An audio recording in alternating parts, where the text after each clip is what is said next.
Hello दोस्तों। दोपहर के 2 बज चुके हैं। 2 बजे हमारी किस चीज़ की क्लास चलती है? तो हमारी क्लास चलती है मैथमेटिक्स की। किसकी चलती है? मैथ्स की चलती है। और 4 बजे हमारी क्या चलती है? हिंदी की। 4 बजे हिंदी की और 5 बजे जीके और जीएस की। जो लेखपाल यूपी पुलिस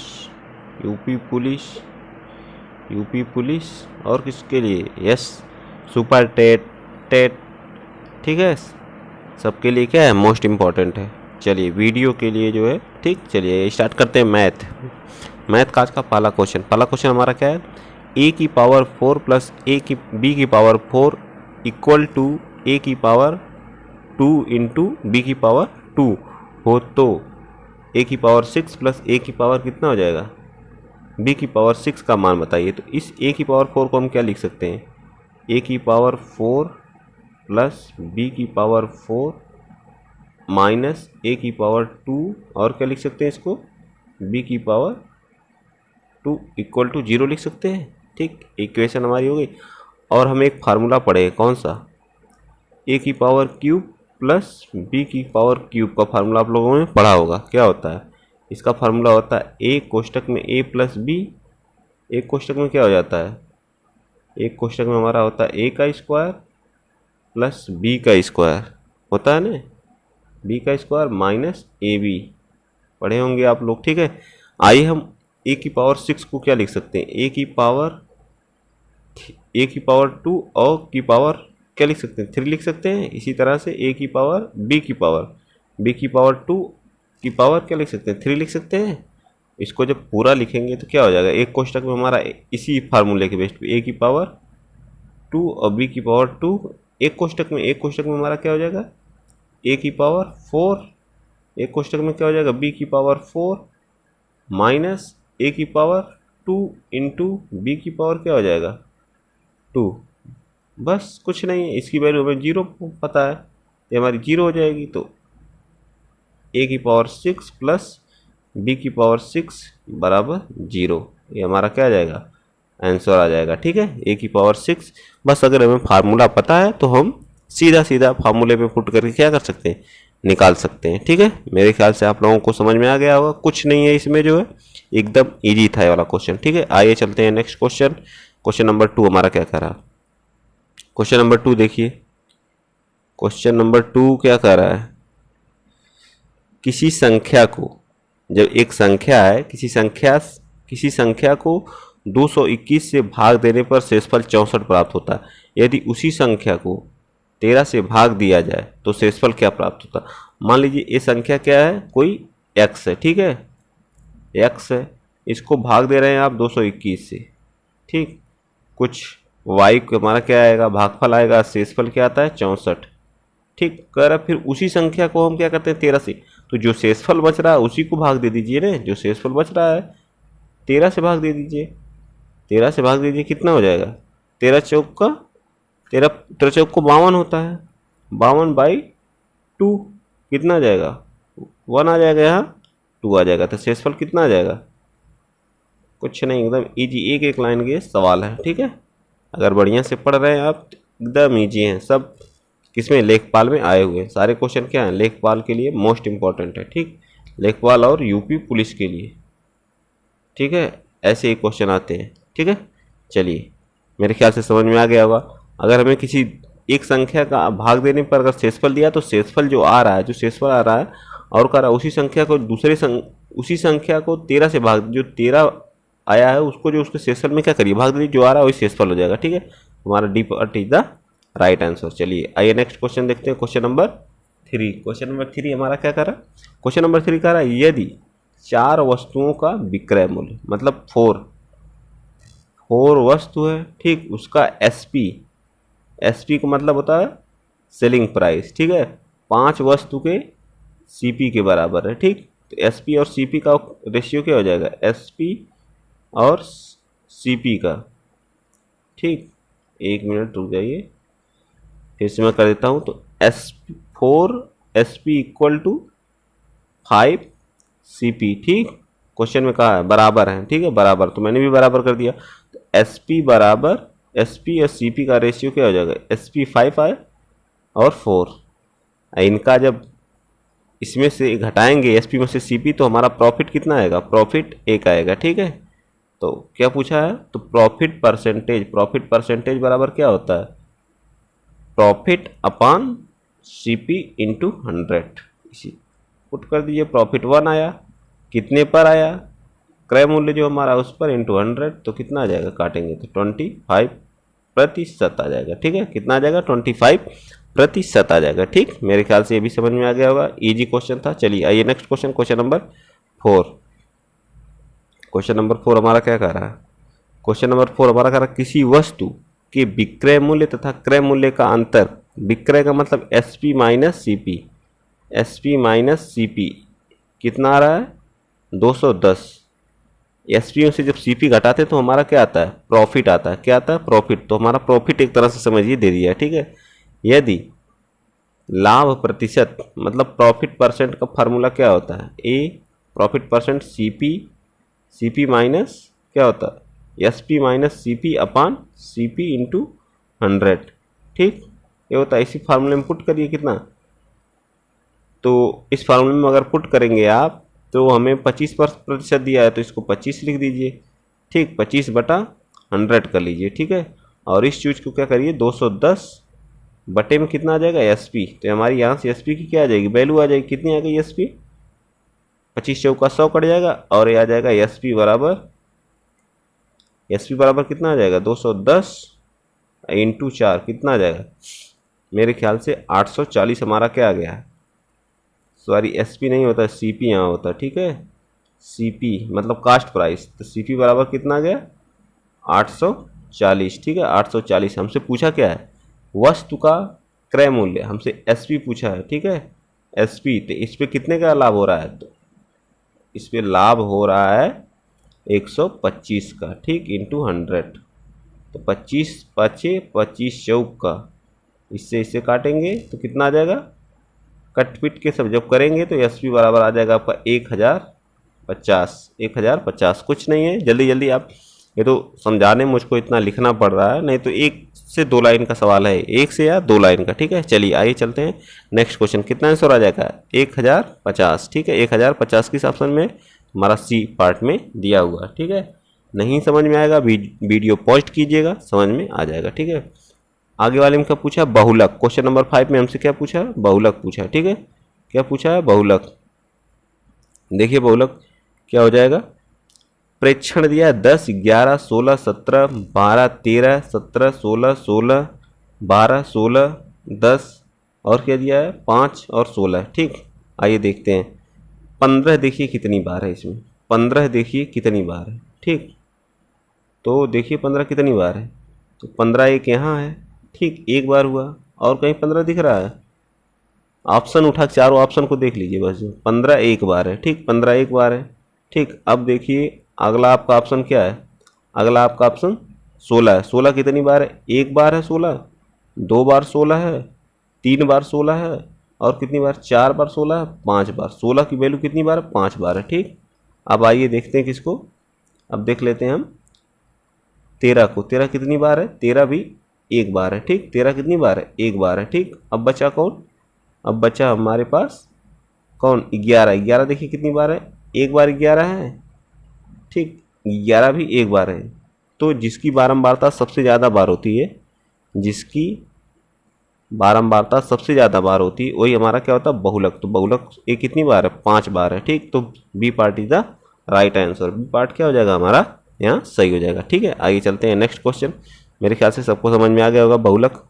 ठीक, चलिए इसका गुणनखंड करना, आप लोग गुणनखंड करके बताइए क्या आएगा इसका गुणनखंड। ऐसे क्वेश्चन आएंगे, ये सब हैं हमारे द्विघात समीकरण, पूरा फुल भरा हुआ फैक्टराइजेशन। ठीक है, तो यहाँ से आप देखिए x³ plus x minus 3x square और -3, तो इसमें मैं कॉमन ले लेता हूँ, इसमें x, अगर आप x कॉमन लेंगे तो आपके पास क्या बचेगा, x स्क्वायर, और उस जगह पे क्या बच जाएगा, 1।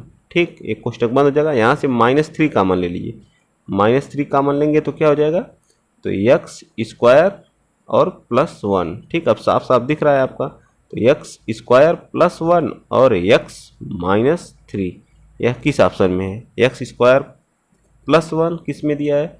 देखिए एक्स स्क्वायर प्लस वन, मेरे ख्याल से x square plus one x minus three किस ऑप्शन में दिया है? तो बी पार्ट में दिया है। ठीक है, B part is the right answer. ठीक है, 2 लाइन का सवाल था, अगर पढ़े हैं आप तो प्रैक्टिस करते रहिए मेरे साथ, कोई नहीं रोक पाएगा आपको। ठीक है, अब आ गया हमारा क्या? त्रिभुज।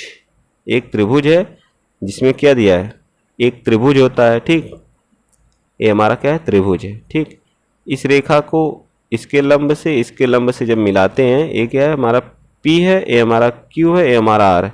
ये हमारा जो आता है उसे कहते हैं, वो हमारा क्या है? लंब केंद्रक है। ठीक है, लंब जब डालते हैं, इस पे लंब डाल के जो बनता है उसको कहते हैं लंब। एक मिनट, मैं सही से लिख दे रहा हूं, उसको कहते हैं लंब केंद्रक। क्या कहते हैं? लंब केंद्रक। ठीक, लंब केंद्र कहते हैं। ठीक, इसको हम क्या कर देते हैं? ओ। ठीक है, ओ, इस वाले को। फिर इसी तरह से एक त्रिभुज होता है।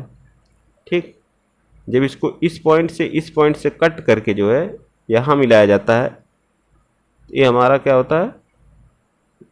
यहाँ मैच करता है, तो उसको हम कहते हैं केंद्रक। सबका केंद्रक क्या होता है? बीच में ही होता है केंद्रक, जिसको बोलते हैं जी। ठीक, और एक त्रिभुज और होता है जिसको हम क्या बोलते हैं? परिकेंद्र। यहाँ से उसको भी कट करके इसको बोलते हैं परिकेंद्र। यह होता है हमारा यस। ठीक है, यस। इसमें जो हमारा रेशियो होता है वो किसके बराबर होता है? ओ जी और एस जी। ओ जी और एस जी का रेशियो क्या होता है? ओ जी और एस जी का रेशियो हमें याद रखना होता है। ठीक है, कितना होता है? 2:1 के रेशियो में होता है। 2:1 के रेशियो में होता है। ठीक है, लेकिन हमें एस जी बराबर कितना दिया है? ठीक, तो 1 बराबर किसके? एस जी बराबर 3 दिया है, 3 के। तो 2 के, तो ओ जी बराबर क्या आ जाएगा? 3 × 2 बराबर 6 सेंटीमीटर। ठीक, इस रेशियो को अगर आप याद रखेंगे तो आराम से कर ले जाएंगे। ठीक है, लंब केंद्रक और परिकेंद्रक के बीच रेशियो होता है, क्या होता है?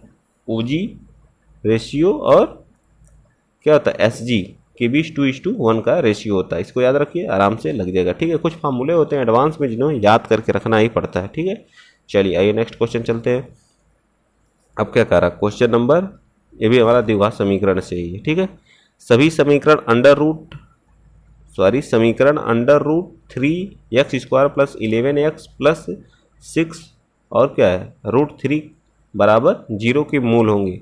मैं एकदम जो आप लोग इंटर हाई स्कूल में उसी हिसाब से बता रहा हूँ। ठीक है, क्या होता है इसका? 3x² और क्या है? प्लस 11x और प्लस 6√3। ठीक, इस चीज़ को इस चीज़ से मिलाएंगे तो मल्टीप्लाई करेंगे तो कितना देगा? 18। 18 को ऐसा कोई बनाइए, 9 दूनी 18 के जोड़ने घटाने पर 11 आ जाए बीच में, तो 9 दूनी 18, तो कितना हो जाएगा? यहाँ 9x लिख दें, बीच में मैं कुछ क्या कर रहा हूँ, और यहाँ 2x कर दूँ, प्लस 6√3 बराबर 0। अब कॉमन लेना है। अगर आप ऐसा बना ले रहे हैं तो फिर आप क्वेश्चन को कर ले जाएंगे, कोई नहीं रोक पाएगा। ठीक है, अब इसमें से मैं √3 कॉमन ले रहा हूँ, √3x। ठीक, तो यहाँ क्या बचेगा? x प्लस क्या बचेगा?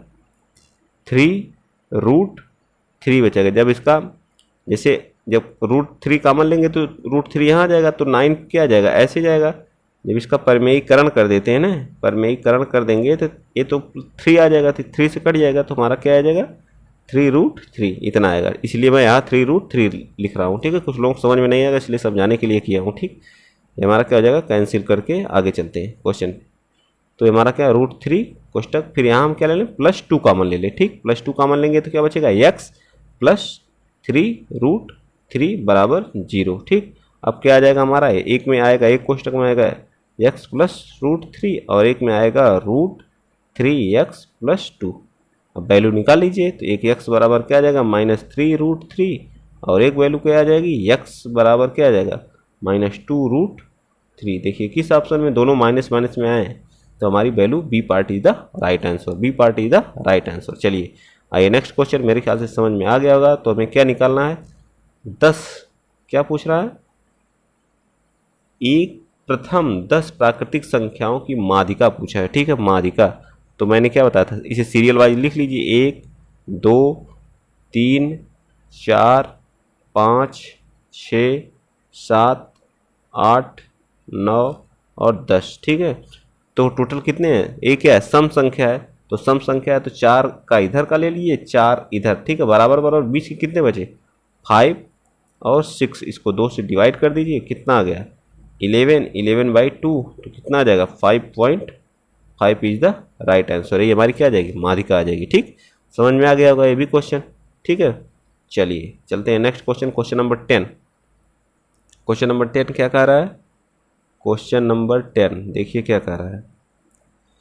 क्वेश्चन नंबर 10 हमारा कह रहा है 2 व्यंजक दिए गए हैं, x की power 4 plus 3x square minus 4। इसको भी आप वैसे ही सॉल्व करिए। ठीक है, देखिए क्या है? x की पावर 4 प्लस 3x माइनस 4। ठीक, तो इसमें यहाँ पे क्या होता है? a होता है, यहाँ पे 1 होता है, इसका इसमें मल्टीप्लाई करेंगे तो क्या आ जाएगा? 4 आ जाएगा। ऐसा कोई मतलब जोड़िए घटाइए कि ताकि 3 आ जाए। तो 4 में से आप अगर 1 को घटाएंगे तो क्या आ जाएगा? 3 आ जाएगा कि नहीं? तो x की पावर फैक्टराइजेशन करिए, क्या आ जाएगा यहाँ पे? इसको हम क्या लिख सकते हैं? 4 इंटू 1 कर सकते हैं, तो 4x में से क्या करिए? घटा दीजिए 1 को, तो हमारा 3 आ जाएगा कि नहीं? वही चीज़ मैं लिख रहा हूँ, कुछ अलग नहीं लिख रहा हूँ। ठीक है, अब इसमें क्या करिए? एक्स स्क्वायर है, सॉरी एक्स स्क्वायर है, एक्स स्क्वायर है। ठीक, तो यहाँ से एक्स स्क्वायर क्या करिए? कॉमन ले लीजिए। एक्स स्क्वायर कॉमन लेंगे तो कितना आएगा? तो एक्स स्क्वायर बचेगा और कितना बचेगा? 4 बचेगा। ठीक, क्या बचेगा? 4। इसमें -1 कॉमन ले लीजिए। -1 कॉमन लेंगे तो यहाँ क्या बचेगा? X square plus 4। तो एक कोष्टक में क्या आ जाएगा? एक्स स्क्वायर -1 आएगा, एक कोष्टक में क्या आ जाएगा? एक्स स्क्वायर प्लस 4 आ जाएगा। ठीक है, ये तो पहले वाले का फैक्टराइजेशन हुआ। ठीक, और इसमें हमको मासा बताना है, जो दोनों में आता है वही क्या हमारा होता है? मासा होता है। ठीक है, आइए चलिए इसका करते हैं। तो इसका करेंगे तो एक्स की पावर 4 और 3 इंटू 3 1 जा 3। ठीक है, और 3 प्लस 1 जोड़ेंगे तो क्या हो जाएगा? 4 हो जाएगा। तो यहाँ क्या कर देंगे हम? क्या लिख सकते हैं? 3x स्क्वायर और क्या लिख सकते हैं? -x स्क्वायर और क्या लिख सकते हैं? 3। ठीक, अब इसमें कॉमन ले लीजिए, तो एक्स स्क्वायर कॉमन ले लीजिए आप, तो क्या बचेगा? एक्स स्क्वायर क्या बचेगा? -3 बचेगा, और एक में इसमें यहाँ 1 ले लीजिए, तो यहाँ क्या बचेगा? एक्स स्क्वायर -3 बचेगा। ठीक, अब क्या हो जाएगा? एक्स स्क्वायर -3, एक कोष्टक में क्या हो जाएगा? X square -1। -1 इसमें भी है। हमें क्या दिखना रहता है? जो मास अगर निकालना है तो दोनों में क्या रहना चाहिए? इस पे जरूर क्वेश्चन पूछेगा मासा पे। ठीक है, क्योंकि जो हमारा फैक्टर वाले चैप्टर में होता है लोगों को समझ में नहीं आता कैसे मासा निकालते हैं। ठीक है, फैक्टर करने पे देखिए इसमें भी कॉमन है x-3 और इसमें भी एक्स स्क्वायर -1, तो ये हमारा क्या हो जाएगा? एक्स स्क्वायर -1 क्या हो जाएगा? हमारा क्या हो जाएगा? हमारा मासा हो जाएगा। जैसे हम 4 6 का निकालते हैं तो इसका क्या होता है? गुणनखंड 2 और 2 होता है। इसका क्या होता है? 2 और 3। इसमें मासा पूछेगा तो क्या आ जाएगा? हमारा 2 आ जाएगा कि नहीं? तो वही जो हम जब इसका हम फैक्टर करते हैं तो हमारा जो दोनों में मिलता है जो चीज़ें, उसी को हम क्या कहते हैं? मासा कहते हैं। ठीक, मेरे ख्याल से समझ में आ गया होगा। चलिए आइए नेक्स्ट क्वेश्चन चलते हैं। क्वेश्चन नंबर हमारा 11। क्वेश्चन नंबर 11 क्या कह रहा है? किसी आयताकार भूखंड की लंबाई 5 सेंटीमीटर में वृद्धि तथा चौड़ाई में 10 सेंटीमीटर की कमी की जाए तो क्षेत्रफल पर क्या प्रभाव पड़ेगा? तो हम सक्सेसिव मेथड लगाते हैं। सक्सेसिव मेथड क्या होता है? x plus y plus x into y by 100। जहाँ भी क्षेत्रफल की बात करेगा परसेंटेज में जो है वहाँ सक्सेसिव मेथड। तो वृद्धि हो रही तो प्लस में रहेगी 5%। चौड़ाई में क्या कर रहा है? आयत की चौड़ाई में 10% कमी कर रहा है तो माइनस रहेगा 10%। और क्या कर रहा है? माइनस इंटू प्लस मल्टीप्लाई होगा तो माइनस में आएगा, तो 5 इंटू 10 बटे में क्या आता है? 100। ठीक, 10 से 10 कट गया, 5 2, यहाँ से क्या जाएगा? -5%। अब -0.5 तो क्या आ जाएगा? आ जाएगा -5.5% की क्या होगी? माइनस लगा है तो क्या होगी? कमी होगी। क्या होगी? कमी होगी। ठीक है, कमी होगी। किस ऑप्शन में है? D part is the right answer. ऐसे क्वेश्चन कुछ नहीं है। ठीक है, आप ढंग से पर डे प्रैक्टिस करेंगे तो एकदम उड़ा देंगे। 1 मिनट से भी कम के सवाल हैं। ठीक है, आगे चलिए next question. Question number 12। Question number 12 हमारा क्या कह रहा है? ए की आय, ए हमारा है। ठीक है, बी की आय से, अगर बी मान लेते हैं 100 है तो इसकी क्या है? 110 है। ठीक, ए की आय बी की आय से 110% अधिक है। तो अगर ये बी 100 है तो ए क्या हो जाएगा? 10, क्योंकि अधिक है। पूछ रहा बी की आय ए की आय से, मतलब बी की आय ए की आय से कितने प्रतिशत कम है। आय से, किसकी आय से, ए की आय से। तो बी की आय कितने, 10% की क्या है, 10 कम है, किससे, किससे कम है, ए से कम है। जो जिससे कहेगा लास्ट में से या क आए तो उसको नीचे रखते हैं, इंटू 100 कितना कम है। अब इसको निकाल लीजिए, ए 0 से 0 गया तो 100/9 कैलकुलेट जब करेंगे तो आपका आ जाएगा कितना, सॉरी 9 नहीं रहेगा, यहाँ 11 रहेगा। तो आप कैलकुलेट करेंगे तो सी पार्ट हमारा राइट आंसर आ जाएगा। 11 सही 1/9% हमारा क्या आएगा, आंसर आएगा। ठीक, मेरे ख्याल से समझ में आ गया होगा, बहुत हार्ड क्वेश्चन नहीं है, ये सब क्वेश्चन बहुत ईजी हैं। ठीक है, अब हमारे क्वेश्चन आएंगे एडवांस लेवल के। ठीक है, अब थोड़ा टफ क्वेश्चन आने का स्टार्ट हुआ। ठीक, एक वृत्त है, ठीक, एक वृत्त है, ठीक, कि वृत्तखंड, मान लीजिए ए वृत्तखंड हो गया, एक ए वृत्तखंड हो गया, ए भी वृत्तखंड हो गया, ए भी वृत्तखंड हो गया। ठीक है, तो ए बी वृत्तखंड कोई हो गया, कोई बी सी वृत्तखंड हो गया। तो इनके जो क्या होते हैं, वृत्तखंडों के कोण क्या होते हैं, समानुपाती होते हैं। क्या होते हैं, वृत्तखंडों के जो आपस में, जो वृत्तखंडों, जो इसमें वृत्तखंड बन रहे हैं कि कोण क्या होंगे आपस में, कोण आपस में क्या होंगे, समानुपाती होंगे। ठीक है, कुछ क्वेश्चन हमारा थ्योरेटिकल भी पूछ सकता है, इसलिए थ्योरेटिकल भी चीज़ें आप लोग ध्यान दिया करिए। ठीक है, क्या होंगे, समानुपाती होंगे। चलिए आइए नेक्स्ट क्वेश्चन चलते हैं। ये हमारा क्वेश्चन है समचतुर्भुज का। समचतुर्भुज, समचतुर्भुज का फार्मूला क्या होता है, ये हमारा समचतुर्भुज, थोड़ा ढंग से बना देते हैं, 1 मिनट। क्वेश्चन नंबर, समचतुर्भुज में विकर्ण दिया है हमें। ठीक है, इसमें चारों भुजाएं क्या होती हैं, बराबर होती हैं। ये हमारे क्या है, विकर्ण है, इस विकर्ण है। ठीक है, ए बी ए सी ए हमारा डी। ठीक, तो विकर्ण 1 मतलब D1 बराबर क्या दिया है, 32, और D2 बराबर क्या दिया हमें, 24। D2 बराबर क्या दिया हमें, 24 दिया। ठीक है, D2 बराबर क्या दिया हमें, 24 दिया। इनका हम आधा कर देंगे तो यहाँ तक कि हमें क्या पता चल जाएगा। ठीक है, मान लीजिए D1 तो ये हमारा 16 हो जाएगा, और D2 हमारा क्या हो जाएगा, इसका आधा कर देंगे तो क्या हो जाएगा, 12 हो जाएगा। ठीक, ए वाली हमें क्या भुजा पूछ रहा है, ये हमारी ए है, तो भुजा ए बराबर क्या आ जाएगा, तो ए का स्क्वायर बराबर क्या आ जाएगा, 12 का स्क्वायर प्लस 16 का स्क्वायर। जब कैलकुलेट करेंगे पूरा तो ए बराबर हमारा जाएगा 144, प्लस ए कितना आ जाएगा, कितना आ जाएगा, 256। कैलकुलेट करेंगे तो क्या आ जाएगा, 400। 400 बराबर मतलब 20। ठीक, अब इसका परिमाप पूछा है, तो परिमाप बराबर क्या होता है, समचतुर्भुज की परिमाप बराबर 4a के बराबर होता है। तो 20 × 4 बराबर 80 के। 80 क्या हो जाएगा आंसर, जो कुछ नहीं, एकदम ईजी, क्या आ जाएगा, ए पार्ट इज द राइट। अगर इसका क्षेत्रफल पूछता, समचतुर्भुज के क्षेत्रफल का फार्मूला क्या होता है, हाफ D1 × D2, इसका क्या होता है, फार्मूला होता है। ठीक, हाफ D1 × D2 समचतुर्भुज के फार्मूला होता है। ठीक है, आइए चलिए नेक्स्ट क्वेश्चन चलते हैं। Question number 15।